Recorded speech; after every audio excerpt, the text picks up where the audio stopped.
So yan mga ka-viewers, welcome back sa aking channel. So mayroon tayong i-repair. At ito ay isang stand pan na yung kanyang brand ay Centrix. Yan o. Yan, Centrix. Yun.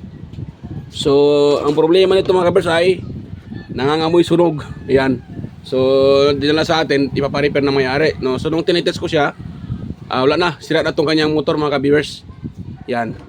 Dahil nakakarga lang ako dito ng mahigit ano na ito yun, 52 ohms ata yun. So sira na talaga yung kanyang motor mga ka-viewers. Yan. So ito pala ay aluminum yung kanyang motor. Yan. Yan o, aluminum at lata yung pinaka-cover. So itong mga itong electric fan ay low quality. At ang dahilan para nasunog ito, yan o, stuck up o. Yan o. Dahil nasira yung kanyang motor, dahil ito stuck up, hirap makaikot mga viewers, nag-stuck up. So ngayon tester natin yung kanyang pinaka motor para makita nyo na sira talaga ito mga viewers. Yan. At hindi lang yan mga viewers, meron pa isa dito kapareho din, China din to. Ito ay Astron na wall pan. Yan o, wall pan Astron. Yan, Astron yan na wall pan. So motor din ang problema nito. At ang ano nito ay kinuha ng may-ari yung kanyang pinaka windings. Yan. So yan, paparepair daw niya at papalitan ng motor. So ito na yung unahin ko dahil ito yung nauna, itong stand pan na to, at gagamitin na to mamaya. Ayan, so bago pala na tayo dito mag-start mga ka-viewers ay intro muna tayo mga ka-viewers.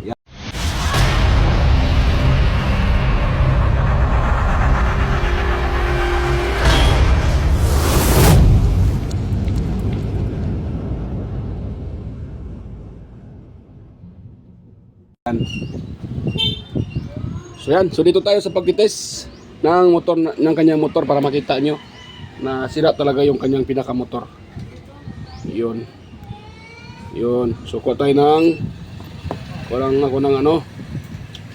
tester. Pakita ko sa inyo na talagang sira yung kanyang motor mga ka-viewers. Yan o. Yun, ganun lang. Yan. Tapos dito tayo sa pagtitest nito. Ayan. Basta mga low quality na electric fan, ganun talaga. Kahit nga hindi low quality, kahit nga branded electric fan, masisira at masisira din, lalo na pag hindi inalagaan. Yun, so dito tayo. So ditong dalawang linya to sa motor. Tingnan nyo mga kabasya yung kanyang reading. Yan, kaya ko nasabi na sira yung motor. Yan o. Yun. Uy, ayaw Ano? 100, napakataas ng reading mga viewers. Kung nakita nyo, 162 k ohms, you know? O diba? Kita nyo, tingnan nyo sa taas, k ohms. Kilo ohms yung nakalagay. So, ibig sabihin, 166 kilo ohms. So, sira na po yung ganyan mga viewers. Dapat ito ay nasa mga 1 kilo ohms lang ang reading niya. Lalo na pag mga ganitong motor, ito, pag ganitong kasing motor, ang reading nito ay nasa mga 1 kilo ohms, 1.2, 1 kilo ohms, ganun yung ganang reading mga ka-viewers. Abot siya ng 1K or 1 kilo ohms. Pero yung na-reading natin ay napakataas na. So ibig sabihin, sira na po yung kanyang pinaka-motor or yung kanyang pinaka-windings. Ayan o. Ayan o. Wait lang ha. 180. Hindi ko magpapagkaya, 170. Ayan o, 185, 86. Yun magkapareho. So sira na yan mga ka-viewers. So ngayon, alam naman na may-ari ito na nagkasundo na kami na palitan ko siya ng ibang motor na yung tanso talaga yung laman. Yan. So kunting ko lang mga ka-viewers, kunting tips ko lang sa inyo pag kayo po ay magpalit ng motor na hindi ganitong klaseng motor. Ano na pag yung mga tanso na motor. Yan.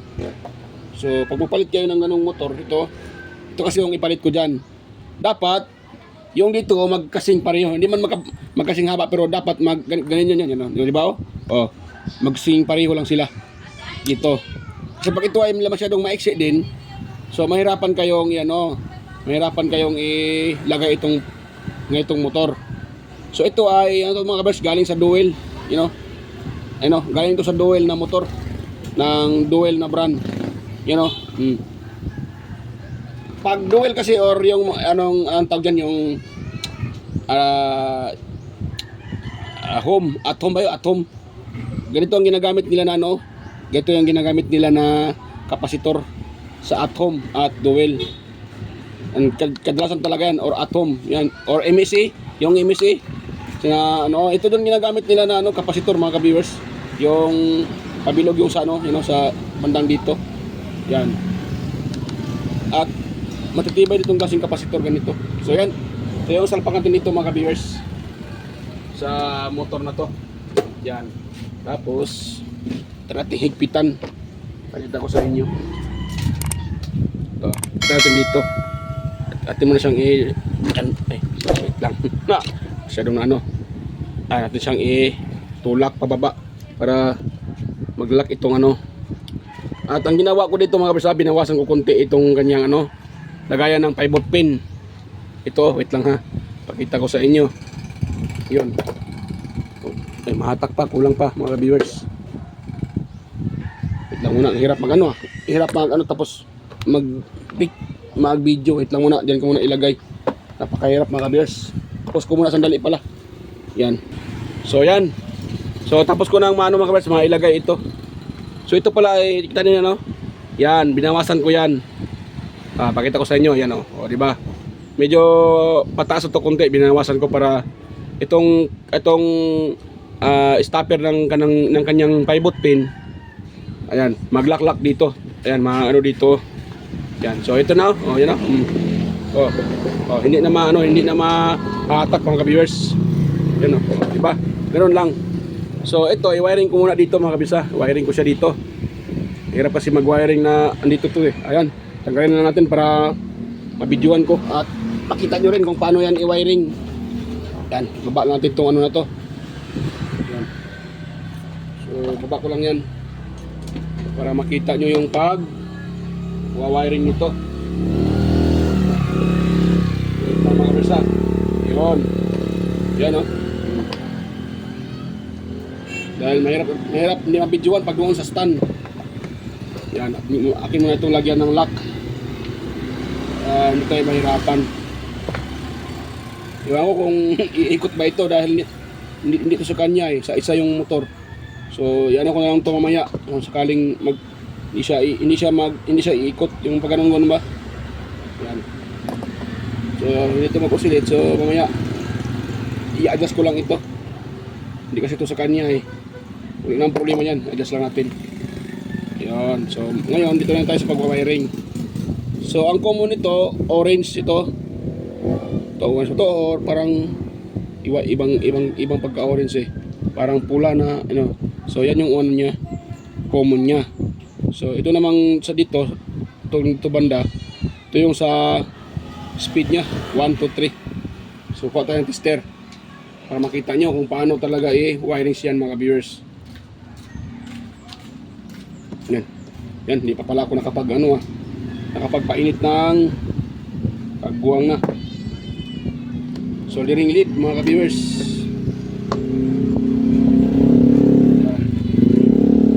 Yan, so itong mga dito natin yan ilagay. Kung ano paputulin ko na lang ito mga viewers at i-wiring. Yan. Hirap kasi hirap yun. So salpak ko na pala yung aking soldering iron. Yan, sa mga bago pa lang dyan sa aking YouTube channel, huwag niyo pong kalimutang mag-subscribe at pindutin yung notification bell at pakilagay na rin sa all mga ka-viewers para ma-notify kayo sa mga upcoming kong mga video. Yan, at huwag na rin kalimutang i-share mga ka-viewers sa iba para makatulong tayo sa mga gustong mag-DIY. At paki-like na rin nating video mga ka-viewers. Yan. So dito tayo. Yan. So hanapin natin dito yung 1, 2, 3 sa tatlong yan. And kung sakaling yung electric pan ay ganito at gusto nyo palitan ng motor, so meron na kayong idea kung paano mag-wirings. Yan. Sa mga yung video na to ay para lang po sa mga baguhan. Yan. Sa mga katulad kong nagre-repair na. So alam ko ito ay alam nyo na. Yan, ito ay sinisir ko lang para sa mga baguhan. So dito tayo sa kanyang common. Dahil ito yung common. Alam niyo ba kung bakit ito naging common? Dahil ito siya at itong fuse dito sa ilalim ay magka-connect itong wire na ito mga kabers. Tinatawag siyang common wire. Yan. So dito, itong wire na ito magkapareho sila ng kulay. Yan sila yung magkadugtong. Sa ibang electric fan, maaring hindi magka-akma yung kulay sa common at saka dito sa capacitor line, itong sa capacitor na wire. Yan, ito ay magkapareho sila ng wire. Tingnan niyo po, magbabasir yan, ano? Yan o. Di ba, magbabasir. Dahil connected yan sila. Dumaan siya ng fuse, thermal fuse, tapos dumiretso dito sa isang linya ng ating kapasitor. Ganun lang yan mga ka-viewers. So ngayon, hanap tayo ng speed niya. Napilitan yung 1 at saka 2 at saka 3. So sa block tayo. Yan, meron tayo nare-read na 628 ohms. Yan. Tapos dito naman tayo sa blue. Yan. Ayan, 534. So ito, 628 ohms na to. Yan. Ayun na, diba? 628 ohms. Ito naman, 534 ohms. Ito namang sa puti ay yan ako, 688. Ibig sabihin, ito yung ating number 1. 688. Tapos itong black naman ay 628. Ibig sabihin, number 2. Itong mababa na to, itong blue, ito yung ating number 3. Dahil siya yung 534. Ibig sabihin, ang pinakamababa, yun po yung ating number 3. Yung pinakamataas naman na reading, yun po yung ating number 1. Dahil naka-reading tayo dito sa puti na 684 ba yun? Yan o. 687. Ayan, puti. So, siya mo yung number 1. Ang number 2 naman, yung pinaka mas segunda na kataas, ito, 627. So, matik itong blue yung number 3 natin.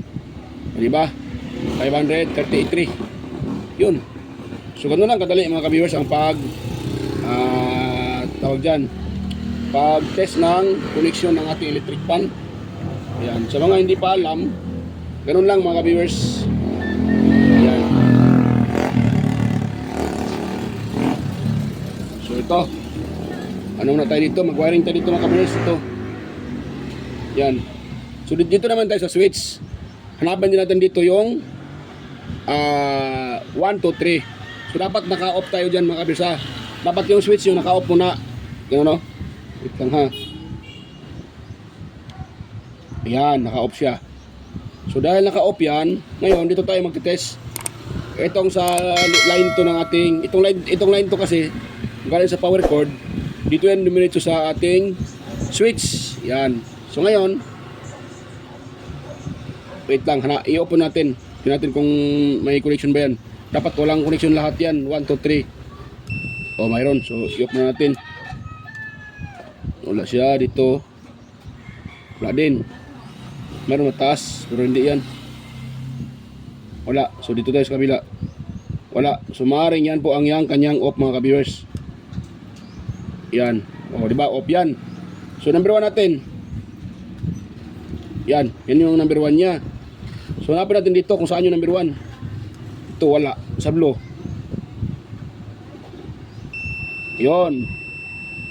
So ibig sabihin yung blue natin ay yung number 1 natin, yung blue. Dahil yan ay off, di ba? So, di ba? Naka-off yan. So pag number 1 natin, ano sa kanya number 1 ay yung kanang blue.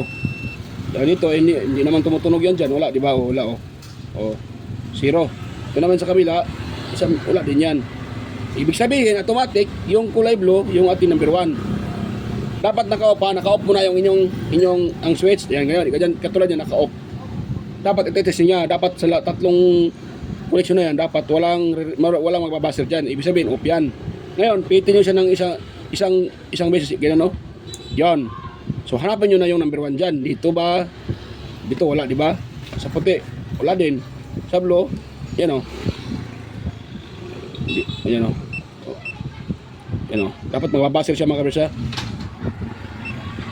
Wala itong kontak itong kagwang na to eh. Yan. Medyo madumi yung switch mga kabis eh. Pawala-wala yung contact. Pero yung blue, yun po yung number 1. Yan. Dahil sa iba wala naman, walang reading. Yun na, walang connection. Sa blue lang mayroon siya. medyo mataas-taas lang pero kulang lang to ng linis. So number 2 natin ay puti. Number 3 pula. Yan, diba? So ganoon na natin para malaman natin kagad na blue yung number 1. Yan. Ganun lang mga ka-viewers ang pag test ng outlet na to. Ay, outlet yung switch na to. Yan, tapos dyan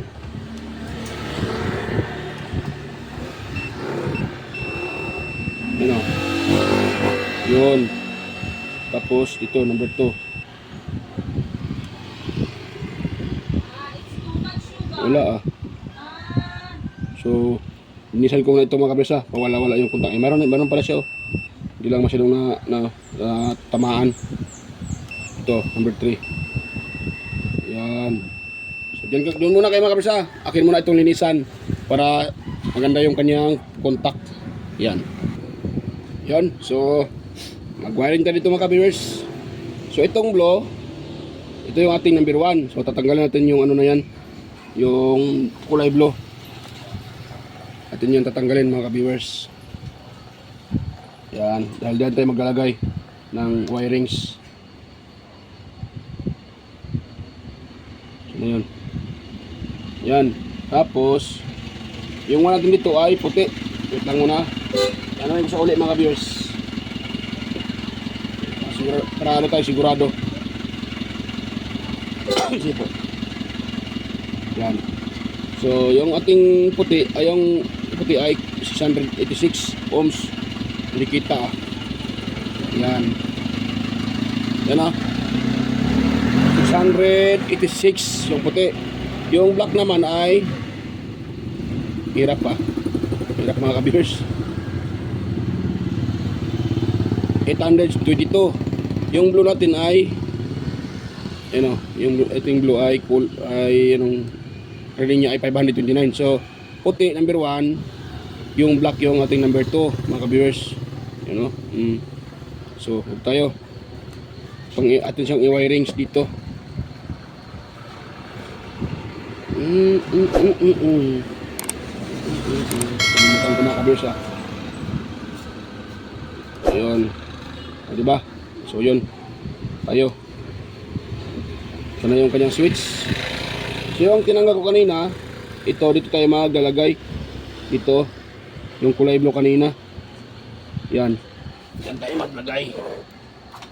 Yan dito. Kulay blue kanina dito. Ito mayroon na tong mayroon na yung LED. Pinatakan ko na ng yan, soldering lead mga ka-viewers. Yan. Yun. Yan. Tapos itong puti naman atin yung tatanggalin. Dahil hindi kasi ito magkapareho ng kulay Hindi sila magkapareho ng color coding sa speed. Kaya tatanggalin. So itong black yung number 2 natin. Nakita nyo kanina. Black yung number 2. Hirap mga ka-viewers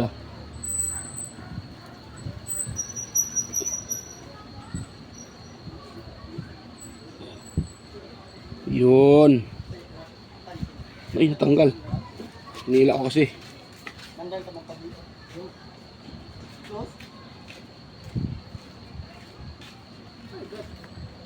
Yun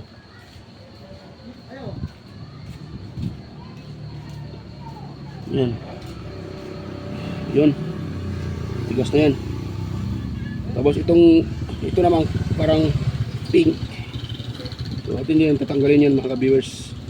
Parang red pala. Red. Mali pa ako. Sabi yung dito. Ito yung number 3. Ito yung blue. Kulay blue.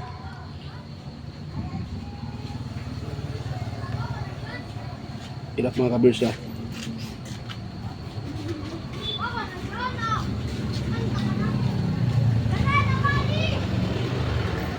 Yun. Ayan siya.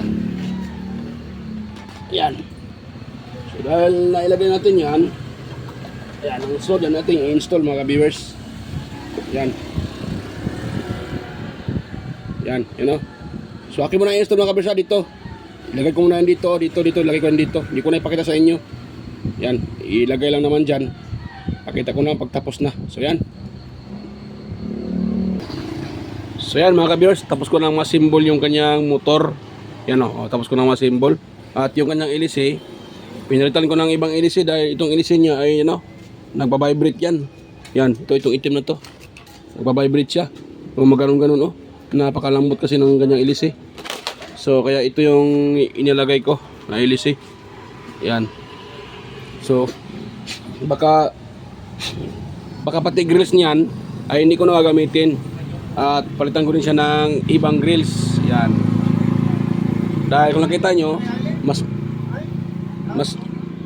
mahaba itong shafting mga ka-viewers. Yan. Mas mahaba itong kanyang shafting kumpara nito sa original na motor ito. Yan o. So tingin ko mas mahaba yung pero konti lang man ang diferensya. Yun nga lang nagba-vibrate siya. Kaya ito na lang gagamitin ko na niya LC. At baka magpalitan ako ng grills, yung kanyang pinaka-screen. Yun. So tetest natin siya mga ka-viewers. Hindi ko na ilagay yung kanyang cover para makita nyo. So yung kapasitor pala, ito pinalitan ko na dahil mahina na din pala siya. 800 para yun na lang yung na-reading ko dito. So pasensya at hindi ko na napakita sa inyo ang pag-reading ko dito. So ang ipinalit ko dyan, ito yan, yung kapasitor na yan na 1.5 din. At yan po ay hindi yan bago mga ka-viewers ha. Yan, ako ay nagpakatotoo lang. So yan po ay hindi yan bago. Yan, gamit na yan pero nakukuha ko lang din yan sa yung electric pan na sira na rin yung motor. Yan, yung reading yan ay 1.4, so buo pa yan. Kaya ginamit ko sa dyan. At yan po ay alam na ng may-ari na ito ay, sabi ko naman sa kanya na papalitan ko ng hindi na bago na kapasitor. Dahil yung ko dito ay bali na na din kami sa presyo nito. At yun yung nilagay ko dyan na kapasitor. At okay pa yan siya. So titest natin siya mga kapasitor, naka-plug na yan. Yan o. Yan. O diba, gumana siya mga ka-viewers. O diba, nagpailing-iling pa rin. Yun, o diba. So sumakto lang din yung yung itong swing arm. O diba. Ano lang siya mga ka-viewers. Yun, number 3. Yan. Yung kanya naman number 3 mga ka-viewers. Yan naman yung off. 1. Yan, 1 yan siya. Ito yung number 2. Yan. So malakas na rin siya. Ating ipapunta sa atin na. Yan o. Malakas na rin siya mga ka-viewers. Yan. Yung motor, medyo manipis lang yung motor pero okay na. Ang importante, tanso. Diba mga ka-viewers? Mana na. So ano lang. Nag-convert ng electric pan. Yan. Hindi man natin siya magawa ng 100% talaga. Pareho ng pero at least nag-convert natin at gumana. At the same time, nagaganon-ganon nagsiswing din siya. O diba? Yan ang importante. So ito, okay na to mga ka-viewers. Yan. So itong kanyang motor, wala na to. Ito, ibigay ko sa may-ari. Yan, ito yung kanyang motor niya, ordinary.